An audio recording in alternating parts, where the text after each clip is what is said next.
Hello student, जय हिंद। मैं रोहित कुमार यादव, आपके अपने यूट्यूब चैनल डिवाइन मैथमेटिक्स में आज हम लोग सीखने वाले हैं। आज का हमारा 13th लेक्चर है, लेक्चर नंबर 13। ओके,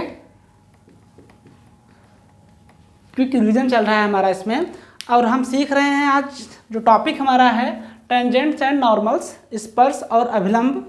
ठीक है, स्पर्श और अभिलंब के 2 वीडियो ऑलरेडी अपलोड हो चुके हैं, आप उनको देख करके बहुत एंजॉय कर रहे होंगे और आपको बहुत हेल्प कर रहा होगा। आज हम सीखने वाले हैं, उसी के सीक्वेंस में हम सीखने वाले हैं आज angles of intersection of 2 curves. That means अगर 2 कर्व, दैट मीन्स 2 वक्र अगर एक दूसरे को क्या करें, प्रतिच्छेद करें। क्या करें? प्रतिच्छेद। दैट मीन्स उनको इंटरसेक्ट करें, तो उनके बीच का एंगल हम किस तरीके से फाइंड आउट करेंगे। आपको डेफिनेशन लिख करके यहाँ पे दे दिया गया है, आप देख सकते हैं। The angles of intersection of 2 curves is defined to be angle between tangents to the two curves at their point of intersection। मतलब बता रहा है कि जो वक्रों का जो कोण होता है, वक्र का जो एंगल होता है उसमें ओके कुछ साउंड की वजह से वीडियो को पॉज कर दिया था मैंने, साउंड बहुत ज़्यादा हो गया था इसलिए वीडियो को पॉज कर दिया था। अब समझते हैं इसका मतलब। द एंगल्स ऑफ इंटरसेक्शन, ठीक है, ऑफ 2 कर्व्स इज डिफाइंड, मतलब हम 2 कर्व के बीच के एंगल को कुछ इस तरीके से परिभाषित कर सकते हैं। To be angle between tangents to the, है ना, to the 2 curves at their point of intersection. That means अगर उन दोनों वक्रों का, उन दोनों कर्व्स का जो टेंजेंट्स पॉइंट होते हैं, टेंजेंट लाइन जो होती हैं जहाँ पे एक दूसरे को क्या करेंगी, इंटरसेक्ट करेंगी, वही उनका क्या होता है, angle of intersection of 2 curves. वही उन दोनों वक्रों का बीच का, दैट मीन्स उसी कर्व का वो क्या होता है, एंगल्स को बताता है। हम आपको यहाँ पे डायग्राम बना के समझा रहे हैं कैसे। ठीक है, देखते हैं। डायग्राम कुछ इस तरीके से बनेगा आपका। ये आपका समझ रहे हैं एक्स एक्सिस है और ये आपका वाई एक्सिस है। एक कर्व इस तरीके से गया है, ओके, हमने मान लिया, और फिर दूसरा कर्व कुछ इस तरीके से गया है। ठीक है, तो यहाँ का जो टेंजेंट होगा कुछ इस तरीके से पास होगा। ठीक है, सॉरी, ओके, एंड यहाँ से भी एक टेंजेंट लाइन पास होगी ना, इस कर्व का भी एक टेंजेंट लाइन पास होगी कुछ इस तरीके से, और जहाँ पे इंटरसेक्ट करेगी दूसरे को, ठीक है, दूसरे को जहाँ पे इंटरसेक्ट करेंगी, यहाँ पे हमने एंगल ले लिया क्या, फाई। ठीक है, एंगल हमने क्या ले लिया, यहाँ पे फाई ले लिया एंगल। ओके, यहाँ का एंगल हमने फाई ले लिया है। ओके, आपको दिखना चाहिए। ठीक है, हमने मान लिया कि जो इसका जो एंगल है, इस कर्व का जो एंगल है, हमने मान लिया कि टेंजेंट का जो एंगल है वो कितना है, साई 1 है, और यहाँ का एंगल क्या है आपका, साई 2 है। ठीक है, ये जो, और इसका जो इक्वेशन है कर्व का, हमने ले लिया y equal to f of x है, एंड इसका इक्वेशन हमने ले लिया y equal to g of x. कुछ इस तरीके से हमने मान लिया है। ये 2 कर्व थे, आप देख रहे हैं। पहले का equation y equal to f of x था, एंड जो दूसरा हमारा कर्व है उसका y equal to g of x है, और जहाँ पे इनके जो टेंजेंट लाइन है, इसकी टेंजेंट लाइन ये है, इस कर्व का टेंजेंट लाइन ये वाली है, आप देख रहे हैं, देख पा रहे होंगे ये वाली लाइन। हम कुछ इसका नाम देख देते हैं, MOMN। ओके, नाम हमने कुछ भी दे दिया है, सेट नंबर से आप भी दे सकते हैं। ठीक है, अब यहाँ पे जो आप देख रहे हैं कि इसका जो एंगल है, इसका एंगल क्या है, साई 1 है, इसका एंगल क्या है, साई 2 है। अब जब दोनों को हमने मिला दिया तो एक क्या बना लिया, ट्रायंगल बन गया। क्या बन गया, एक ट्रायंगल बन गया है। ओके, जब ट्रायंगल बन गया है तो आपको पता होगा कि जो स्लोप होते हैं, स्लोप निकालने के 4 मेथड होते हैं। एक क्या होता है, y equal to mx plus c होता है। एक अगर इक्वेशन के फॉर्म में कोई लाइन है, लाइन का इक्वेशन गिवन है तो फार्मूला माइनस बी अपॉन ए बन जाता है। अगर हमारा इक्वेशन कुछ इस तरीके से हो, ax plus B y plus equal to 0। ठीक है, एंड एक फार्मूला और बनता है m equal to tan theta. कौन सा, m equal to tan theta. तो वो फार्मूला हम यहाँ पे लगाएंगे, बिकॉज हमको एंगल के बारे में यहाँ बात कर रहे हैं। ठीक है, यहाँ लाइन का इक्वेशन नहीं गिवन है अपने को, ठीक है। तो हम इसमें जो जब हम एंगल के बारे में बात कर रहे हैं तो हम एंगल का स्लोप वाला भी फार्मूला यूज़ करेंगे, ठीक है। तो स्लोप का फार्मूला आपको पता होगा, 10th में पढ़े होंगे आप। m इक्वल टू, इसका नाम हम आप चाहिए तो इसका नाम C1 दे दीजिए, इसका नाम C2, इसका नाम C1। C1 C2 का मतलब कुछ भी नहीं, आप समझ लीजिए कर्व्स के लिए लिया गया है, आपको समझने के लिए कि एक कर्व 1 है और एक कर्व 2 है, ठीक है। ओके, अब देखते हैं हम लोग किस तरीके से इसको सॉल्व करते हैं। आइए, बहुत ही इंटरेस्टिंग टॉपिक है। ओके, देखते हैं। m equal to tan theta आपको पता होना चाहिए, ठीक है, आप पढ़े होंगे m equal to tan theta, ठीक है। तो यहाँ पे जो m1 होगा कुछ इस तरीके से लिखेंगे, m1 equal to tan psi1 for c1, एक कर्व 1 के लिए, and m2 equal to tan psi2, okay, tan psi2 for c2। अब एक ट्रायंगल दिख रहा है आपको, triangle OMN, in triangle OMN, sorry, in triangle OMN, okay, angle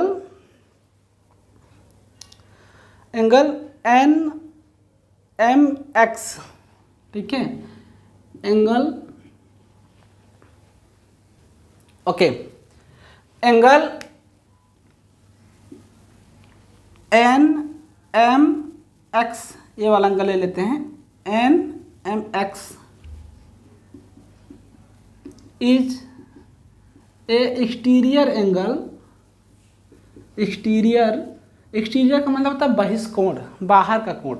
ये ट्रायंगल का बाहरी कोण है कि नहीं, दैट मीन्स एक्सटीरियर एंगल है इसका, एक्सटीरियर एंगल, ओके।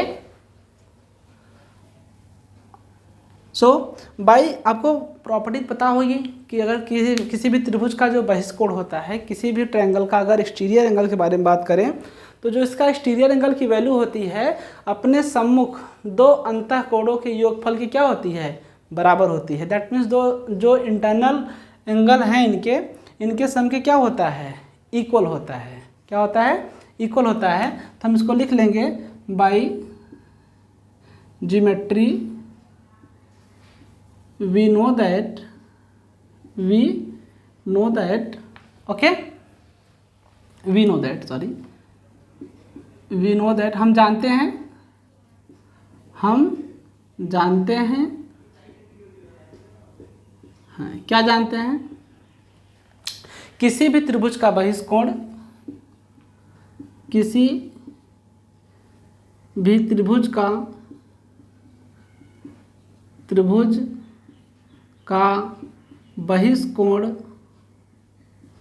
बहिष्कोण का मतलब बाहर का कोण, ठीक है, बाहर का कोण अपने सुदूर का मतलब इक्विडिस्टेंस, सुदूर दो अंतः कोणों के योग के बराबर होता है,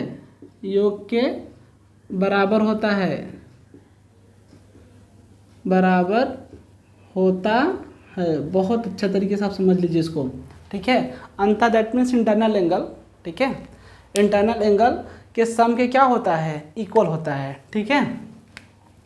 अब समझते हैं psi1 इक्वल टू हम लोग क्या ले सकते हैं, बताइए। psi1 इक्वल टू हम लोग क्या ले सकते हैं इसके according, psi1 equal to 5 plus psi2।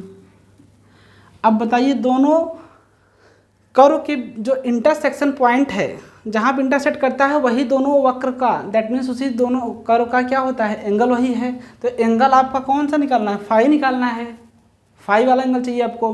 तो क्या करेंगे, फाई निकालने में क्या करेंगे, इसको इस साइड ले लेंगे, phi psi1 minus psi2 equal to five, a plus था इधर आके क्या हो जाएगा माइनस हो जाएगा, ठीक है।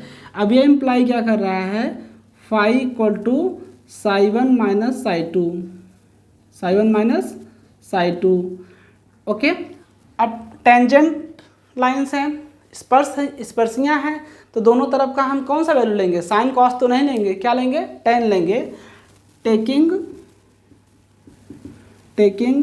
Ten values on both sides we have, okay, tan five equal to tan psi one minus psi two, psi one minus psi two. अब आपको एक फॉर्मूला ट्रिग्नोमेट्री में आप पढ़े होंगे कि tan A minus B equal to, formula होता है tan A minus tan B upon 1 plus tan A into tan B, ठीक है। ट्रिग्नोमेट्री पढ़ाएंगे उसमें हम बताएंगे इसको कैसे याद करेंगे, ठीक है, मेमोराइज कैसे करेंगे, बट यहाँ पे हम आपको फार्मूला केवल लिख के दे रहे हैं कि इसको कैसे हम देख सकते हैं, समझ सकते हैं चीज़ों को, okay. So tan five equal to हो जाएगा आपका, tan फाइव इक्वल टू मिलेगा आपको tan psi one minus tan Sai to.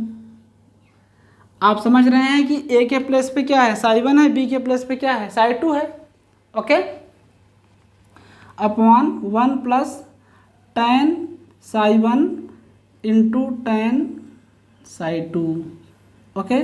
This is the final answer, ठीक है। यही आपको किसी भी अगर दो वक्रों दैट मीन्स दो कर्व्स के बीच का अगर एंगल आपसे पूछा जाए तो आप इसी फार्मूले को याद कर सकते हैं। हम फार्मूले थोड़ा सा मॉडिफाई कर सकते हैं इसको, ठीक है, और भी मॉडिफाई कर लेंगे। आप इसको तब तक नोट कर लीजिएगा, स्पेस थोड़ा कम है इसमें, ओके। आप इसको नोट डाउन कर लीजिएगा या तो इसका स्क्रीनशॉट ले लीजिए।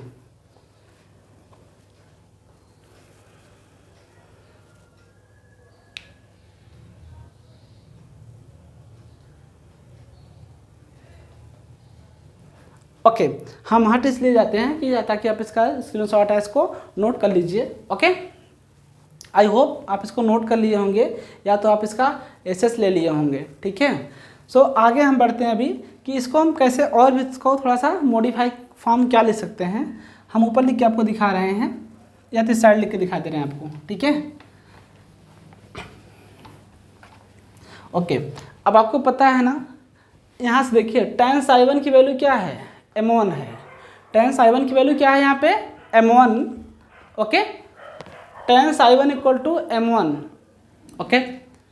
अब देखते हैं इसको थोड़ा सा मॉडिफाई हम क्या कर सकते हैं। आप जो आपको बता रहे थे हम फार्मूला थोड़ा सा मॉडिफाई और भी कर सकते हैं, कुछ इस तरीके से लिख सकते हैं हम लोग इसको, tan फाइव इक्वल टू, इसकी वैल्यू क्या है, tan साई वन की वैल्यू क्या देख रहे हैं आप m1, so m1 minus tan Sai to m2 upon 1 plus tan psi one two tan Sai to, that means m1 into m2, okay. यही फार्मूला आप नोट कर सकते हैं, ठीक है, इसको समझ सकते हैं। दैट मीन्स ये m1 m2 क्या है, m1 जो है कर्व वन, दैट मीन्स वक्र, पहले वक्र की प्रवणता है, एंड m2 जो है वो दूसरे वक्र की प्रवणता है। दोनों की प्रवणता को माइनस कर दीजिए, पहले में से दूसरे को माइनस कीजिए, एंड क्या बचेगा 1 plus m1 into m2, that means दोनों की प्रवणताओं का मल्टीप्लिकेशन कर दीजिए। इस पर हम एक आपको एग्जांपल लेके समझा देते हैं, आपका सारा डाउट क्लियर हो जाएगा, ठीक है, ओके। आई होप आप ये समझ चुके होंगे। अब हम चलते हैं इसके एक एग्जाम्पल पे, ठीक है। एक एग्जाम्पल लेते हैं, इसमें जो भी डाउट है आप जाके कमेंट बॉक्स में कमेंट कर सकते हैं, ओके ओके।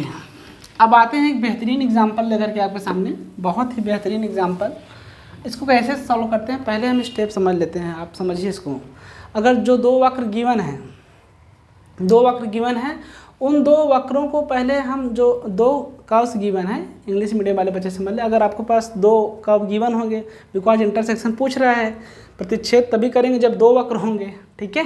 तो सीधी सीधी बात है कि प्रतिच्छेदन तभी होगा जब दो वक्र होंगे या दो लाइन होंगी, ठीक है। इंटरसेक्ट तभी करते हैं ना, मोर देन 1, दैट मीन्स 2, 3, 4, 5 कुछ भी हो सकते हैं, बट अभी हम यहाँ पे केवल दो के बारे में पढ़ रहे हैं आप, ठीक है।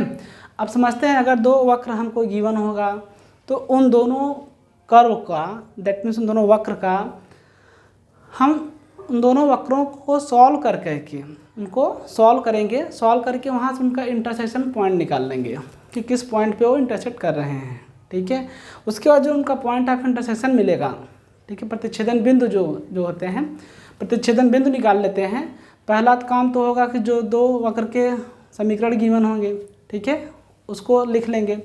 ठीक है, उसके बाद सेकंड स्टेप हमारा ये होगा कि दोनों जो कर्व गिवन है उन कर्व को सॉल्व करके उनका इंटरसेक्शन पॉइंट फाइंड आउट करते हैं, और जब इंटरसेक्शन पॉइंट उनका फाइंड हो जाता है तो हम अलग अलग से उनकी दोनों की प्रवणताएं, दैट मीन्स उनका स्लोप फाइंड आउट कर लेते हैं with the help of intersection point. ठीक है, पहला काम आपका वो होगा, जो कर्व गिवन है उसको लिखना है, फिर उसका इंटरसेक्शन पॉइंट, दैट मीन्स प्रतिच्छेदन बिंदु निकालना है।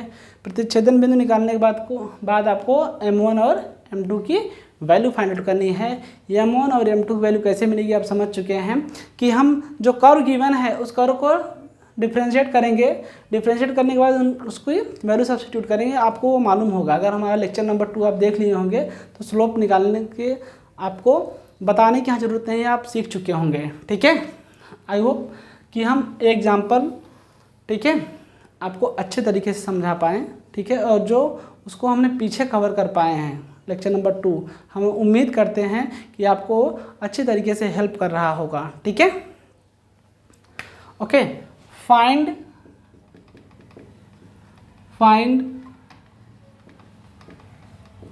The angle between two given curves. ये दो कर्व गिवन है, y इक्वल टू गिवन है आपको x² and y equal to given है आपको x³। ठीक है, ये एग्जांपल गिवन है आपको। अब समझते हैं इसको कैसे सॉल्व करते हैं हम। कुछ नहीं करना, y equal to given that, यहाँ लिखेंगे given that y equal to x², equation number 1, y equal to x³, equation number 2। अब आप समझ रहे हैं कि इसका इंटरसेक्शन पॉइंट निकालना है, प्रतिच्छेदन बिंदु निकालना है, तो करिएगा क्या, समझ रहे हैं, इस वैल्यू को ले जाके यहाँ सब्स्टिट्यूट कर दीजिएगा। ठीक है, तो ये क्या हो जाएगा, यूजिंग 2 in 1 वी हैव, मतलब समीकरण 2 को एक में यूज़ कर लो या एक को 2 में यूज़ कर लो, आप पे डिपेंडेंट है। हम 2 को 1 में यूज़ कर रहे हैं। ठीक है, x³ equal to x², y की वैल्यू जहाँ थी हमने सब्स्टिट्यूट कर दिया, दोनों बराबर हैं। ठीक है, अब देखते हैं, a x³ है और a x² कैंसिल आउट हो जाएगा, x इक्वल टू क्या बचेगा आपको 1 बचेगा, क्या बचेगा, कैंसिल आउट होगा ना ये। ठीक है, तो पावर 2 था, पूरा का पूरा कैंसिल आउट हुआ, प्लस माइनस कैंसिल आउट नहीं हो रहा है, डिवाइड कैंसिल आउट हो रहे हैं, तो इसकी वैल्यू हमेशा 1 आएगी। ठीक है, प्लस माइनस होता तब पर भी कैंसिल आउट नहीं होगा ये। ठीक है, आप समझ रहे हैं क्यों। अब आगे चलते हैं, इसको समझते हैं। जो x इक्वल टू 1 मिला है अपने को, अब यही वैल्यू हम किसी 1 और 2 किसी में भी सब्स्टिट्यूट कर देंगे। Putting x equal to 1 in 1 we have, मतलब हम लिख रहे हैं कि x की जो वैल्यू है वो हमें 1 में रखने पे क्या मिल रही, y की वैल्यू क्या मिलेगी, y इक्वल टू 1 का square, that means y equal to 1। ठीक है, अब आप समझ रहे हैं, from 1, okay, dy by D x equal to क्या मिलेगा आपको 2x।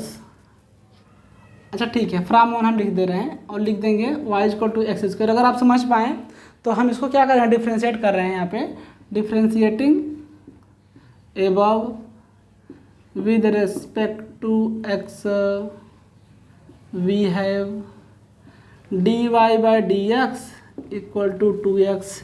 जो हमारे लेक्चर नंबर 1 और 2 जो स्टार्टिंग में डिफ्रेंशिएशन में सिखाया हूँ, अगर आप देख लिए होंगे तो आपको ऐसे क्वेश्चन करने में प्रॉब्लम नहीं आएगी, डिफ्रेंशिएशन करने में प्रॉब्लम नहीं आ सकती आपको। ठीक है, ओके, आगे चलते हैं स्टूडेंट्स।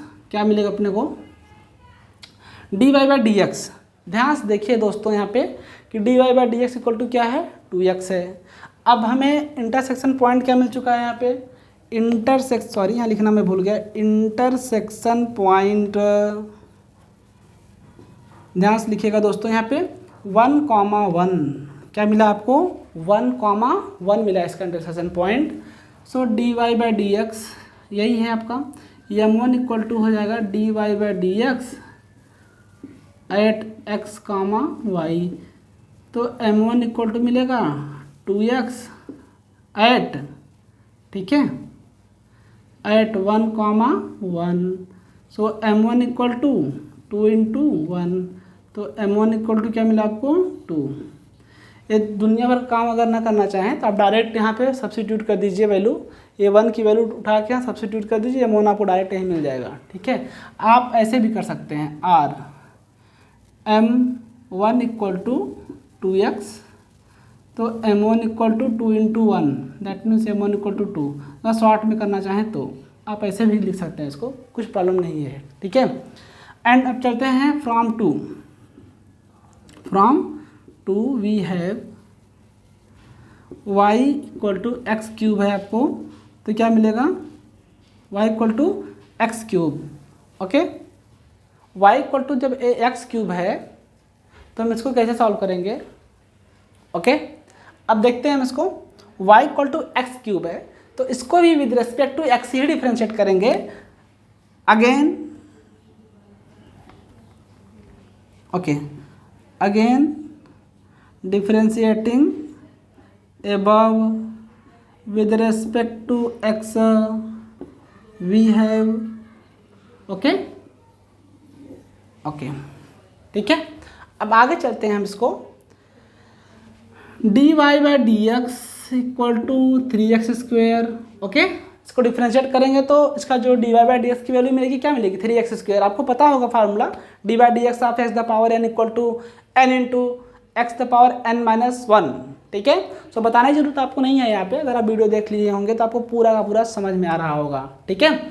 आगे चलते हैं, अब इसका m2 इक्वल टू लिखेंगे dy by D x at x comma y, m2 equal to 3x square 1,1, m2 equal to 3 into 1 का square, so m2 equal to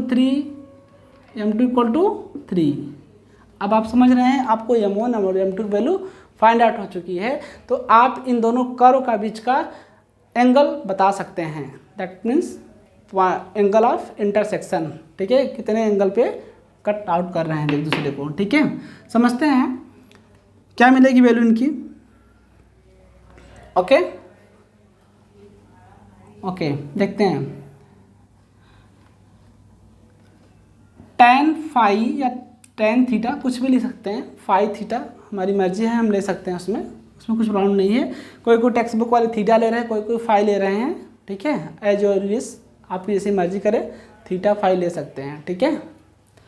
so m1 minus m2 upon 1 plus m1 m2 tan phi equal to m1 की value कितना आपको मिली है 2 minus 3, m2 value 3 upon 1 plus 2 into 3, tan phi equal to -1 upon 2 3 जा 6 plus 1 7, then phi equal to हो जाएगा tan inverse of -1 upon 7। This is the final answer, okay, this is the final answer, आपका ये final answer आएगा, okay. आप इसको note कर सकते हैं या तो आप इसका एसएस ले सकते हैं, ठीक है।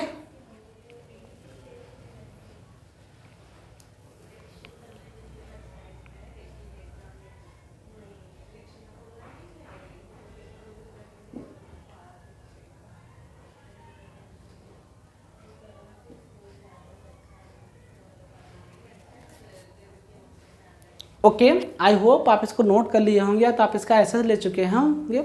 अब हम चलते हैं कि जो न्यू टॉपिक है ऑर्थोगोनल, ठीक है, ऑर्थोगोनल के बारे में अब हम बात करेंगे किसके बारे में, ऑर्थोगोनल कर्व्स, दैट मीन्स लंबकोण वक्र क्या होते हैं, उसके बारे में हम लोग देखेंगे। इसको रफ करते हैं, आई होप आप ये समझ चुके होंगे, ओके।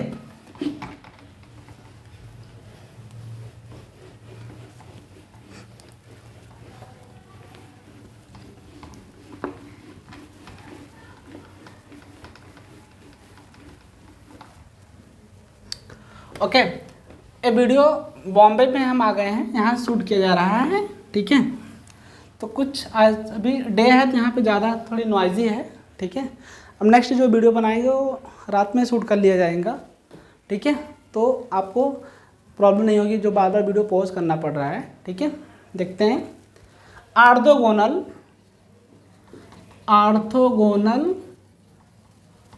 कर्व्स, दैट मीन्स लंबकोण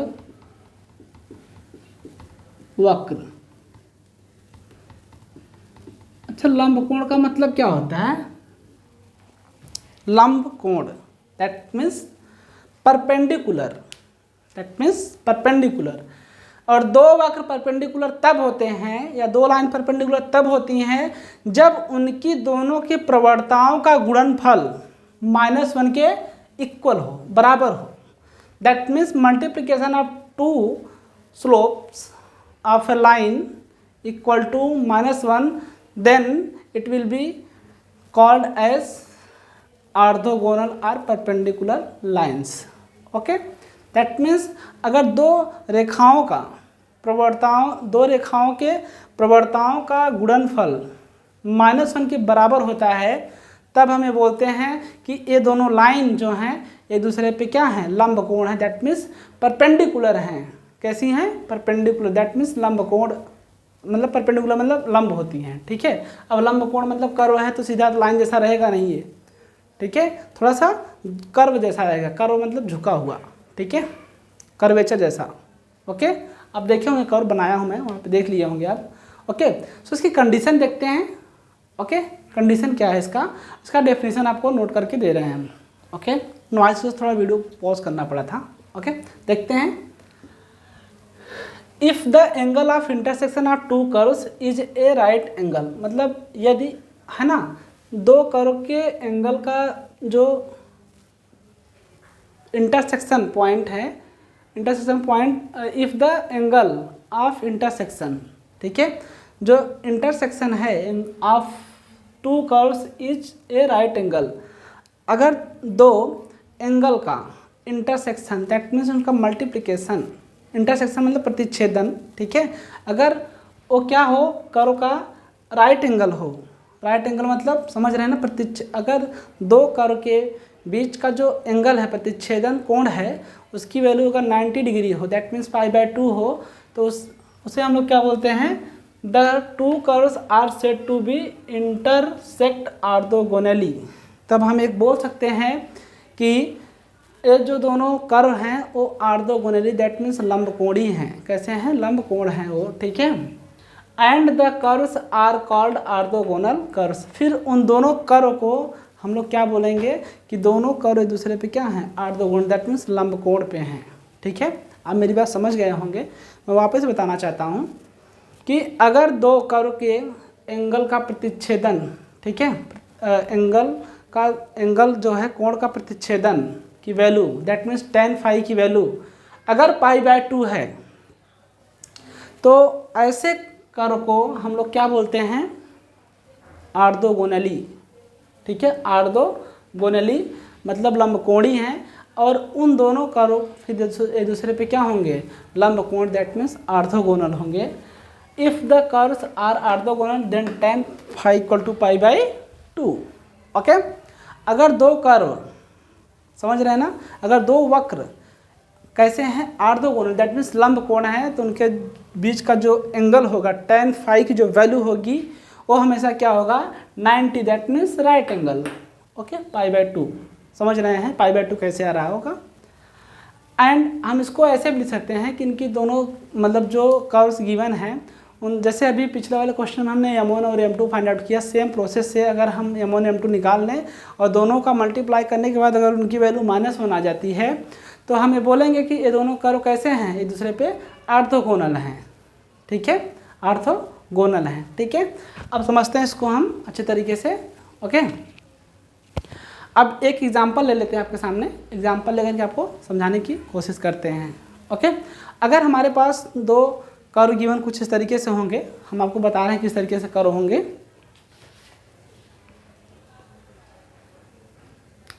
यहाँ पे एक एग्जांपल ले लेते हैं हम लोग।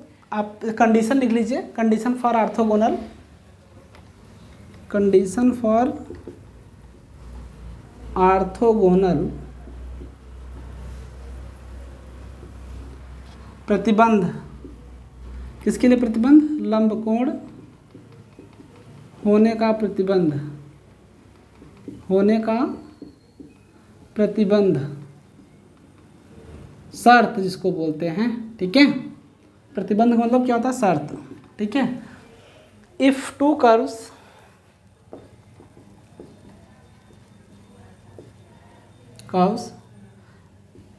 एक हमने मान लिया x square plus B Y square equal to, अगर हमारे पास मान लीजिए यहाँ पे क्या है 1 है, एंड दूसरा जो कर्व है and second curve c x square plus D Y square equal to 1 है, ठीक है, ओके। अब कंडीशन यहाँ पे यह है कि इसके राइट हैंड साइड में 1 ही होना चाहिए, ओके। अगर वो 1 नहीं है तो हम उसको 1 बनाएंगे डिवाइड करके दोनों साइड से, ठीक है, ओके। इंटरसेक्ट ऑर्थोगोनली, अगर एक दूसरे को इंटरसेक्ट कर रहे हैं, are intersect orthogonally, then okay. आप यहाँ तो नोट कर लीजिए, इधर स्पेस थोड़ा कम है, ठीक है। फिर हम इसको देख के बताते हैं आपको किस तरीके से इसको सॉल्व करते हैं, ठीक है, ओके। चलो नोट ही कर देते हैं यहाँ पे, ठीक है। देखते हैं, अभी थोड़ा जगह बना के लिख देते हैं आपको, आप नोट कर लीजिएगा फिर। तो ये आर इंटरसेक्ट ऑर्थोगोनली, अगर ये ऑर्थोगोनली हैं, ऑर्थोगोनली इंटरसेक्ट कर रहे हैं, तो इसके लिए क्या कंडीशन होगा? ये जो नीचे के टर्म आपको दिखेंगे, हम कुछ इसको इस तरीके से बना लिया जाएगा कि जो ए वाला टर्म है ए एंड बी, इसका स्क्वायर करिएगा, ए स्क्वायर माइनस बी स्क्वायर, और इसका स्क्वायर करके दोनों क्या होंगे? इक्वल होंगे। क्या होंगे? इक्वल। दैट मीन्स जो इनके एक्स स्क्वायर और वाई स्क्वायर के जो कोफिशिएंट हैं कर्व्स 1 एंड कर्व्स 2 को हम माइनस कर देंगे, मतलब A square minus B square, square करके माइनस करना, ठीक है। कंडीशन यहाँ पे अगर A X square plus B Y square equal to 1 है and C x square plus D Y square equal to 1 है, अगर ये दोनों इंटरसेक्ट ऑर्थोगोनली कर रहे हैं तो इसके लिए कंडीशन यही है आपके लिए, A square minus B square equal to C square minus D square. ये आप मेमोराइज कर लीजिए, याद कर लीजिए, करना कुछ नहीं है। जो ए का ए है और जो बी है, इनका स्क्वायर करके माइनस कीजिए, फिर सी और डी का, मतलब जो दूसरा कर्व गिवन है उसके कोफिशिएंट को लीजिए, एक्स स्क्वायर और वाई स्क्वायर के जो कोफिशिएंट है उनको लीजिए, स्क्वायर करके उनसे माइनस कीजिए। अगर दोनों कर्व के इंटरसेक्शन इक्वल हो जाते हैं तो वो ऑर्थोगोनली इंटरसेक्ट करेंगे, कंडीशन है इसके लिए, ठीक है। समझ में आ रहा है? ओके, अब चलते हैं, है ना, इसके नेक्स्ट टॉपिक पे, ओके। अब देखते हैं इसको किस तरीके लिखेंगे। यहाँ पे जो कंडीशन है कुछ इस तरीके से हम लोग लिखेंगे इसमें, so curve will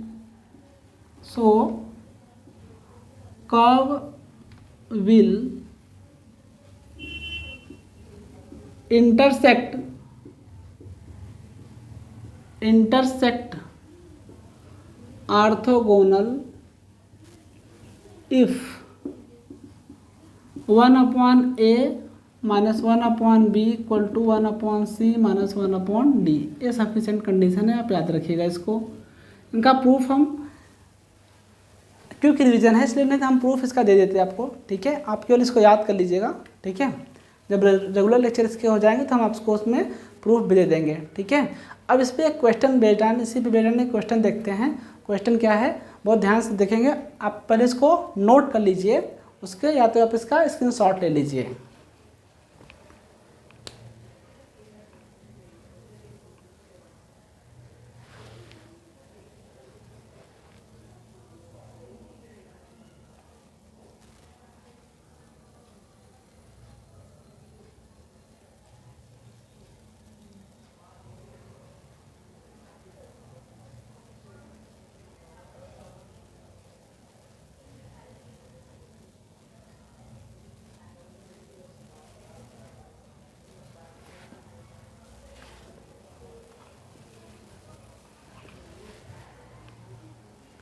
okay, I hope आप इसका एसेस ले चुके होंगे या तब इसको नोट कर चुके होंगे और ये जो कंसेप्ट आपको समझ में आ गया होगा। किसी भी तरीके का डाउट हो तो आप कमेंट बॉक्स में जाके कमेंट कीजिएगा, हम आपके कमेंट बॉक्स में जो आपको डाउट है उसको सॉल्व करने की पूरी कोशिश करेंगे। ठीक है, अब देखते हैं हम एक एग्जाम्पल इस पर, बहुत इंटरेस्टिंग एग्जाम्पल है एंड यही आप कंडीशन याद रखिएगा बस। ठीक है, ओके, कंडीशन क्या है इसकी, कंडीशन भी हम लिख के रखते हैं यहाँ पे 1/a, ठीक है, और कर्व क्या थे ये भी लिख देते हैं, ax² + by² = 1 and cx² + dy² = 1, ये दोनों कर्व थे। ठीक है, रफ वर्क लिख दिया हमने, तब इसके लिए कंडीशन क्या मिली थी, ये मिली थी। ठीक है, इसी तरीके से हम एक कर्व लेते हैं, इसमें बोला जा रहा है कुछ इस तरीके से,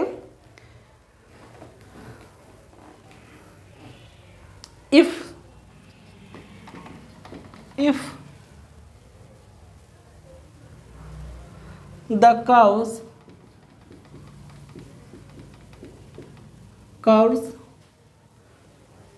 2x² + 3y² = 6 and ax² + 4y² = 4, okay, 4 intersect orthogonally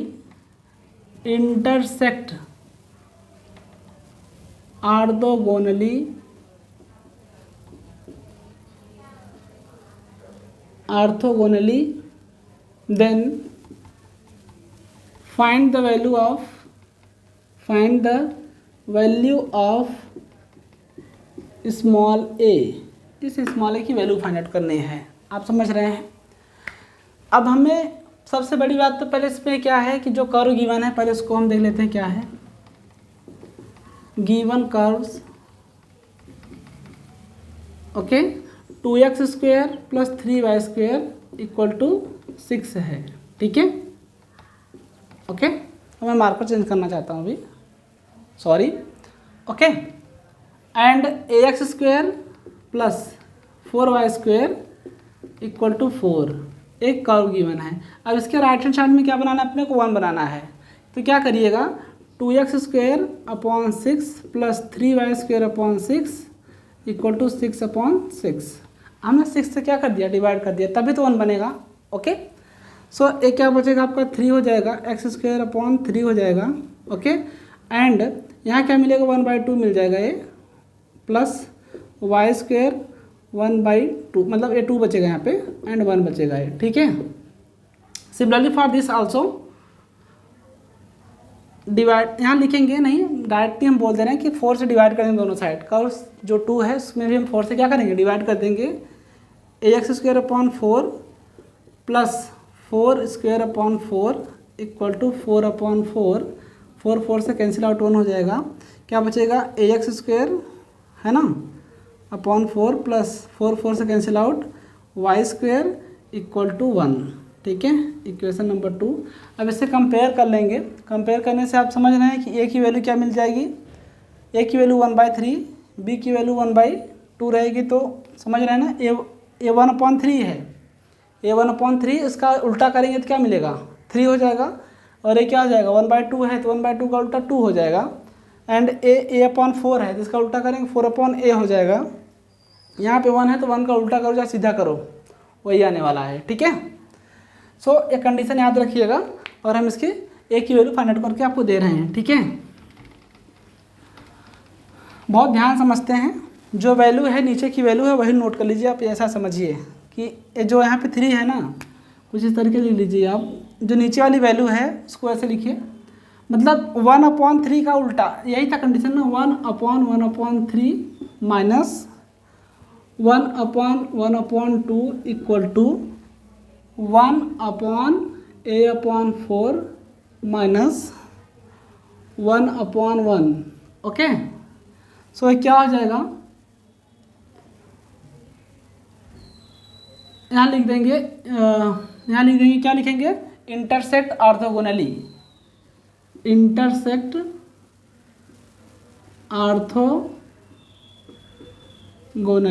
ठीक है, ओके, लिख देंगे तो एक कंडीशन मिलेगी आपको, ठीक है। 3 minus 2 equal to 4 upon A minus 1।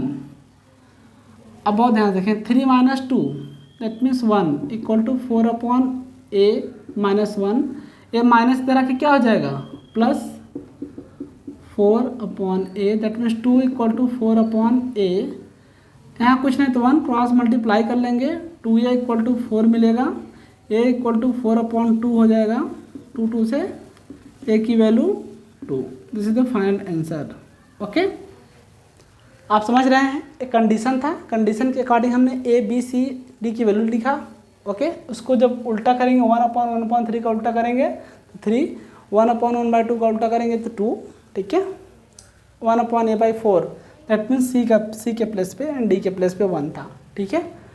3 minus 2 equal to 4 upon a minus 1, 3 minus 2 1, 4 upon a minus 1, A minus 1 इधर के क्या हो जाएगा plus 1, 1 plus 1 equal to 4 upon a, 1 plus 1 2 equal to 4 upon a, cross multiply 2a equal to 4, then a equal to 4 upon 2 that means a equal to 2।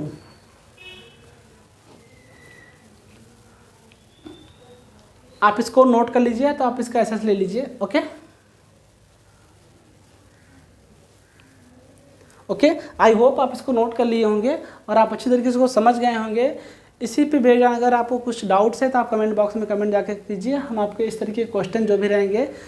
आप हमने क्या सीखा, angles of intersection of to curves के बीच का angle निकालना सीखा, and orthogonal curves क्या होते हैं उसके बारे में हमने स्टडी करा।